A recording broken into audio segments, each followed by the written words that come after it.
ஓம் சாந்தி 18/12/2023. இனிமையான குழந்தைகளே, ஆத்மா மற்றும் பரமாத்மாவின் சந்திப்பு தான் உண்மையிலும் உண்மையான சங்கமம் அல்லது கும்பமாகும்.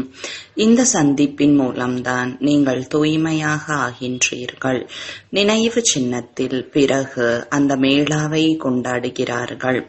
கேள்வி: குழந்தைகளாகிய உங்களிடத்தில் எந்த விஷயத்தின் அதிக புத்திசாலித்தனம் வேண்டும்? பதில்: ஞானத்தின் என்ன நுணுக்கமான விஷயங்கள் இருக்கிறதோ அவற்றை புரிய வைப்பதற்கு மிகுந்த புத்திசாலித்தனம் வேண்டும். யுக்தியாக ஞான மார்க்கம் மற்றும் பக்தி மார்க்கத்தை நிரூபிக்க வேண்டும். எப்படி எலி ஊதி பிறகு கடித்து விடுகிறதோ அதுபோல சேவையின் யுக்தியை உருவாக்க வேண்டும். கும்பமேளாவில் கண்காட்சி வைத்து அதிகமான ஆத்மாக்களுக்கு நன்மை செய்ய வேண்டும்.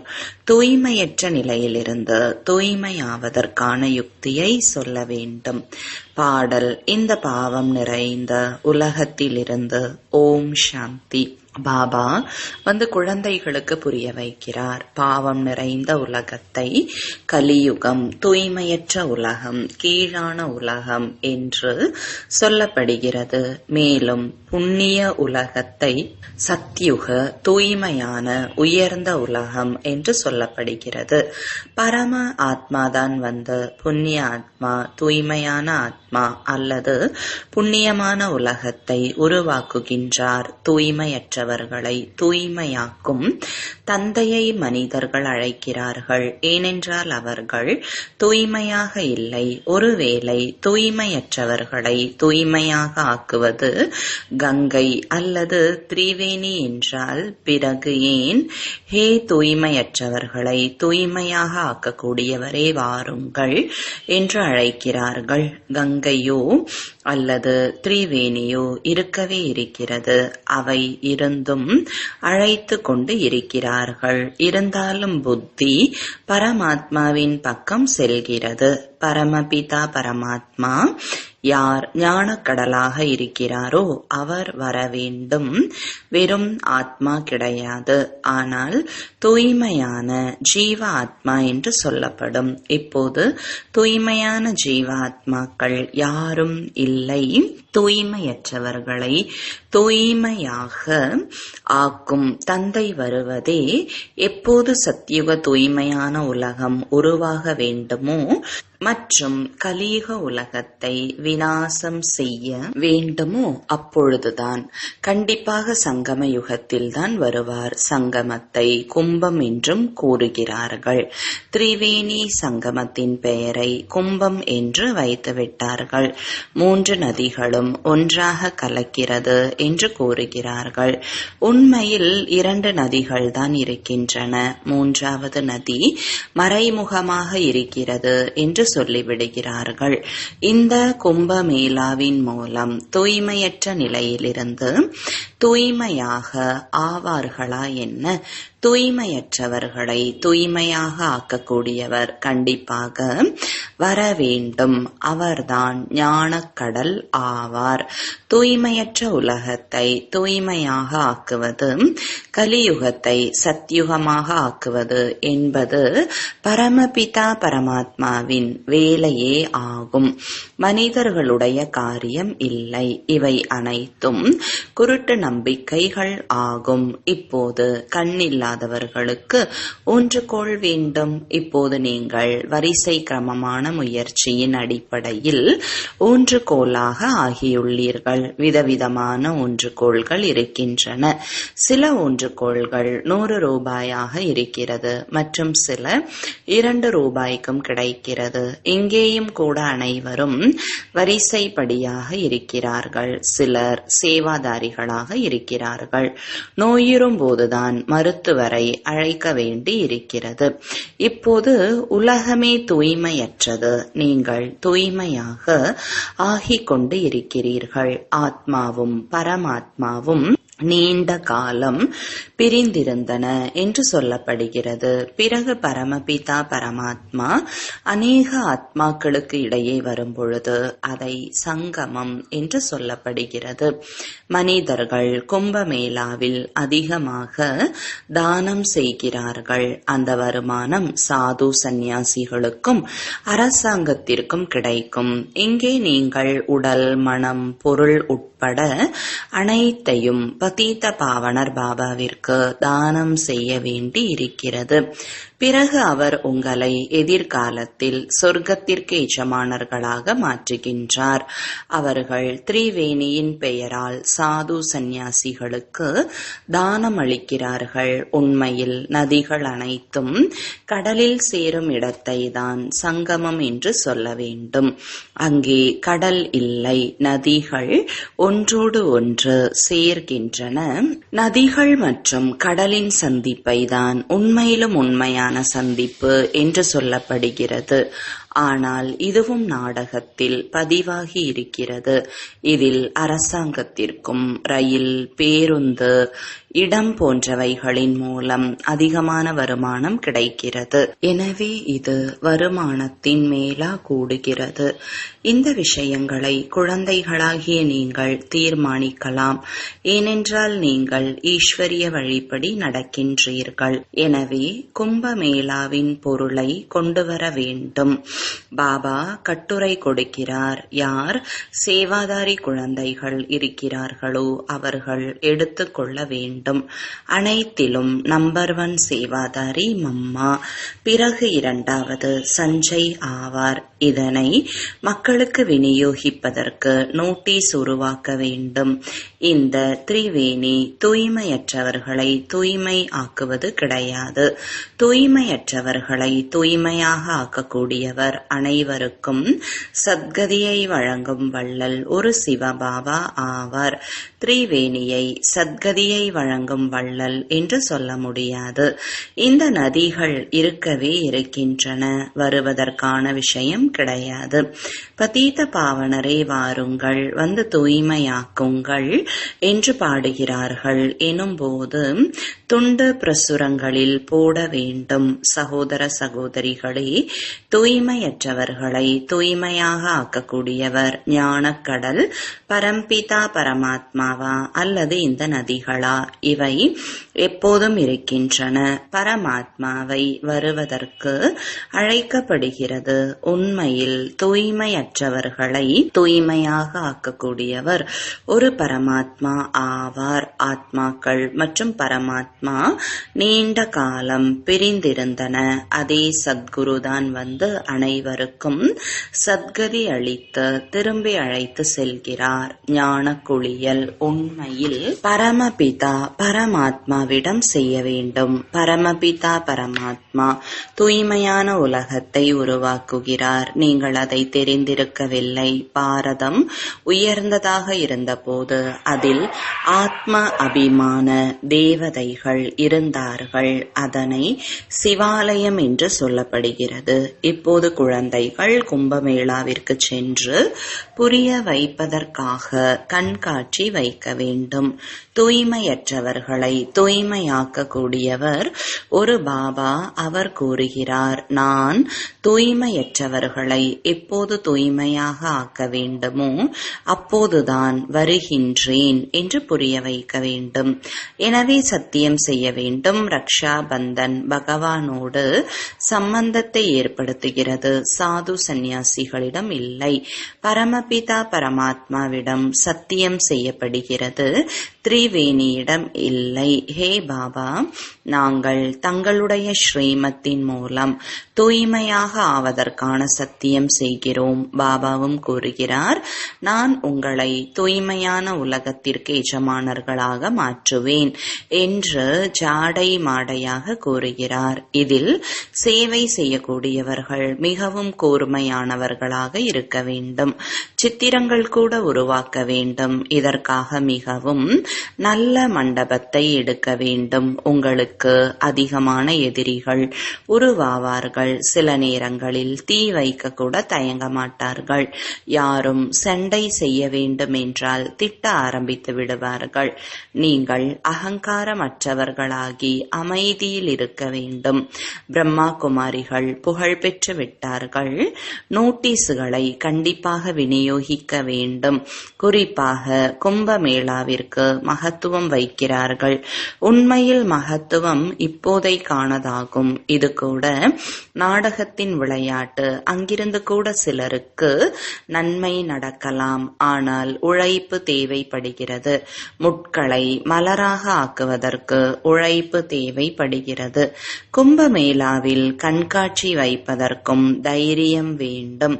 எந்த தடையும் ஏற்படாமல் இருக்க அறிந்தவர்கள் வேண்டும். தூய்மையற்றவர்களை தூய்மையாக ஆக்கக்கூடியவர் யார் என்பதை நீங்கள் நிரூபிக்க வேண்டும். மனிதர்கள் தூய்மையான உலகம் சொர்க்கத்தை நினைவு செய்கிறார்கள். யாராவது இறக்கிறார்கள் என்றால் இன்னார் சொர்க்கவாசி ஆகிவிட்டார் என்று சொல்வார்கள். அங்கே அநேக செல்வங்கள் இருக்கின்றன. அங்கிருந்து இங்கே அழைத்து ஏன் படைக்கிறீர்கள்? நீங்கள் ஸ்ரீநாத் கோவிலில் பார்க்கலாம் எவ்வளவு பதார்த்தங்கள் செய்கிறார்கள்.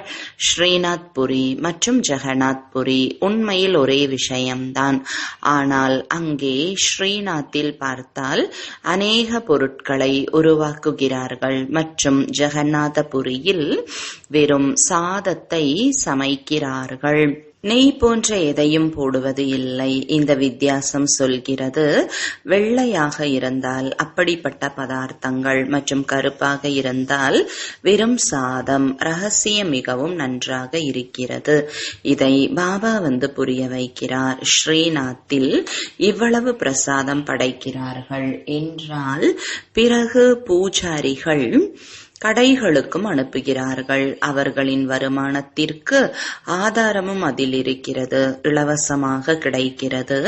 அதில் சம்பாதிக்கிறார்கள். எனவே பாருங்கள் எவ்வளவு கண்மூடித்தனமான விஷயமாக இருக்கிறது. இதுதான் பக்தி மார்க்கம், ஞான மார்க்கம், சத்கதி மார்க்கமாகும். கங்கையில் குளிப்பதன் மூலம் சத்கதி ஏற்படுகிறதா என்ன? மிகவும் யுக்தியோடு புரிய வைக்க வேண்டும். எலி எப்படி ஊதி ஊதி கடிக்கிறதோ அதுபோல புரிந்து கொள்வதற்கும் பிறகு புரிய வைப்பதற்கும் மிகவும் புத்திசாலித்தனம் வேண்டும். எவ்வளவு நுணுக்கமான விஷயங்களாக உள்ளது.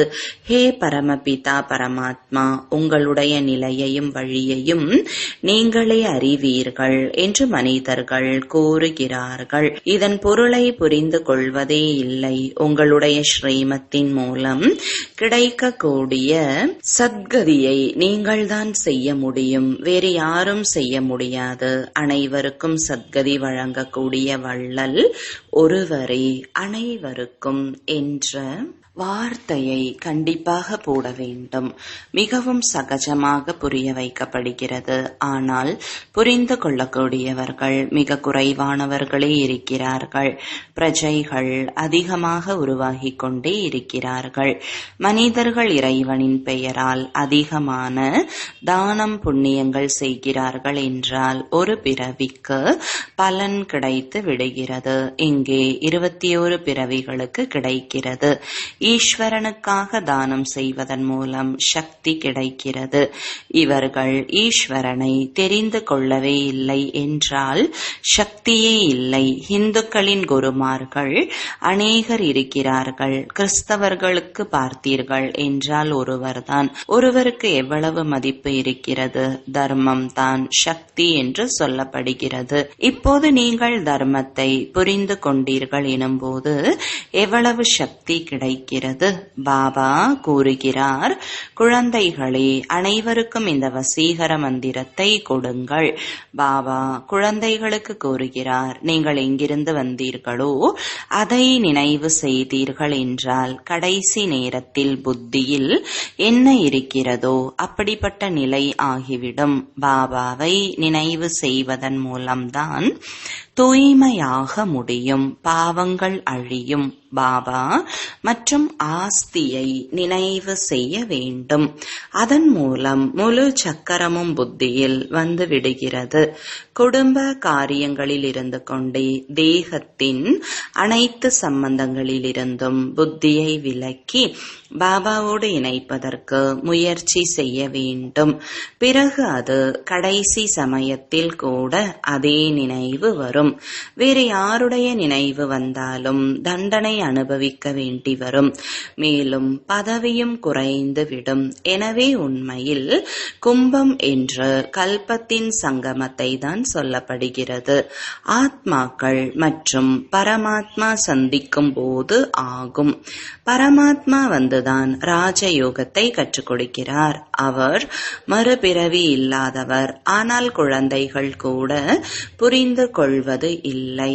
ஸ்ரீமத் படி நடக்கவில்லை என்றால் துக்கம் எப்படி விலகும்? துக்கம் தூர போதல் என்றால் ராஜ்ய பதவி அடைவதாகும்.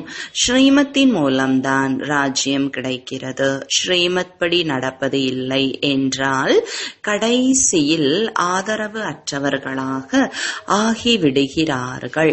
யாருடைய தீபம் ஏற்றப்பட்டு இருக்கிறதோ அவர்கள்தான் பிரிய தர்ஷனுடன் செல்வார்கள். யாருடைய தீபம் மங்கி போய் இருக்கிறதோ அவர்கள் உடன் செல்ல முடியுமா? ஒப்பற்ற குழந்தைகள் தான் உடன் செல்வார்கள். மற்றவர்கள் வரிசைப்படியாக பின்னால் வருவார்கள். ஆனால் அனைவரும் தூய்மை ஆவார்கள். அனைத்து ஆத்மாக்களும் ஒரே மாதிரி சக்தி மிக்கவர்களாக இருக்க முடியாது. ஒவ்வொரு ஆத்மாவின் நடிப்பும் அவரவருடையது ஆகும். ஒரே மாதிரி பதவி கிடைக்காது. கடைசியில் அனைவருடைய நடிப்பும் தெளிவாகிவிடும். மரம் எவ்வளவு பெரியதாக இருக்கிறது, எவ்வளவு பேர் முக்கியமானவர்களாக இருக்கிறார்கள். முக்கியமானது பெரிய பெரிய கிளைகள், அவை பார்ப்பதற்கு தென்படும். முக்கியமானது அடித்தளம், மற்றவை அனைத்தும் பிறகு வருகின்றன. அவற்றில் சக்தி குறைவாக இருக்கிறது. சொர்க்கத்தில் அனைவரும் வர இயலாது. பாரதம்தான் சொர்க்கமாக இருந்தது. பாரதத்திற்கு பதிலாக ஜப்பான் சொர்க்கமாக ஆகிவிடும் என்பது கிடையாது. அவ்வாறு நடக்க இயலாது. நல்லது, இனிமையிலும் இனிமையான பாப் தாதா அல்லது தாய் தந்தையின் காணாமல் போய் கண்டெடுக்கப்பட்ட செல்லமான ஞான நட்சத்திரங்களான குழந்தைகளுக்கு அன்பு நினைவுகளும் காலை வணக்கமும். ஆன்மீக குழந்தைகளுக்கு ஆன்மீக தந்தையின் வணக்கங்கள். ஆன்மீக தந்தைக்கு ஆன்மீக குழந்தைகளின் அன்பு நினைவுகளும் வணக்கங்களும். இரவு வகுப்பு 24/4/1968. வேறு எந்த தர்மஸ்தாபகர் யாரானாலும் அனைவருக்கும் நன்மை செய்ய முடியாது என்பது குழந்தைகளுக்கு புரிய வைக்கப்பட்டுள்ளது. அவர்கள் வருகிறார்கள் என்றால் அனைவரையும் அழைத்து வருகிறார்கள். யார் விடுவித்து வழி காட்டுகிறாரோ அவருக்கு புகழாகும். அவர் பாரதத்தில் தான் வருகிறார். எனவே பாரதம் அனைத்திலும் உயர்ந்த தேசம். பாரதத்தை அதிகமாக புகழ் பாட வேண்டும். பாபாதான் வந்து அனைவரையும் சத்கதி அடைய வைக்கிறார். அப்போதுதான் அமைதி ஏற்படுகிறது. சிருஷ்டியின் ஆரம்பத்தில் உலகத்தில் அமைதி இருந்தது. சொர்க்கத்தில் ஒரு தர்மம் இருந்தது. இப்போது அநேக தர்மங்கள் இருக்கின்றன. பாபாதான் வந்து அமைதியை உருவாக்குகிறார். கல்பத்திற்கு முன்பு போலவே செய்கிறார். குழந்தைகளாகிய உங்களுக்கு ஞானம் கிடைத்திருக்கிறது எனும்போது ஞானத்தின் புறமாக சிந்தனை செல்கிறது. வேறு யாருக்கும் புத்தியின் சிந்தனை செல்வது இல்லை. இதையும் நீங்கள் புரிந்து கொள்கிறீர்கள். தேக அபிமானத்தின் காரணத்தினால் தேகத்தை பூஜிக்கிறார்கள். ஆத்மா மறுபிறவி பிறவி கண்டிப்பாக இங்கேதான் எடுக்கும் அல்லவா? ஒருவர்தான் தூய்மையாக இருக்கிறார் என்பதை இப்போது நீங்கள் புரிந்து கொள்கிறீர்கள். பாபாதான் மறைமுகமான ஞானத்தை கொடுக்கிறார். அதன் மூலம் அனைவருக்கும் சத்கதி ஏற்பட்டு விடுகிறது. மற்றபடி ஹனுமன் அல்லது கணேசரை போல யாரும் இருப்பதே இல்லை. அவர்கள் அனைவரையும் பூஜாரி என்று சொல்லப்படுகிறது. நல்லது. ஆன்மீக குழந்தைகளுக்கு ஆன்மீக தந்தை மற்றும் தாதாவின் அன்பு நினைவுகளும் இரவு வணக்கங்களும். ஆன்மீக குழந்தைகளுக்கு ஆன்மீக தந்தையின் வணக்கங்கள். ஆன்மீக தந்தைக்கு ஆன்மீக குழந்தைகளின் அன்பு நினைவுகளும் வணக்கங்களும். தாரணைக்கான முக்கிய சாரம். முதலாவது, தண்டனையிலிருந்து காத்துக்கொள்ள தேகத்தின் அனைத்து சம்பந்தங்களிலிருந்தும் புத்தியின் தொடர்பை நீக்கி ஒரு பாபாவிடம் இணைக்க வேண்டும். கடைசி சமயத்தில் பாபாவை தவிர வேறு யாரும் நினைவிற்கு வரக்கூடாது. இரண்டாவது, அகங்காரமற்றவராகி அமைதியிலிருந்து முட்களை மலர்களாக ஆக்க உழைக்க வேண்டும். ஸ்ரீமத் படி கண்ணில்லாதவர்களுக்கு ஒன்றுகோல் ஆக வேண்டும். தூய்மையாக ஆகி மற்றவர்களையும் தூய்மையாக ஆக்க வேண்டும். வரதானம். சக்தி வாய்ந்த எண்ணங்கள் மூலமாக சேமிப்பு கணக்கை அதிகரிக்கும் தூய அன்னப்பறவை ஆகுக.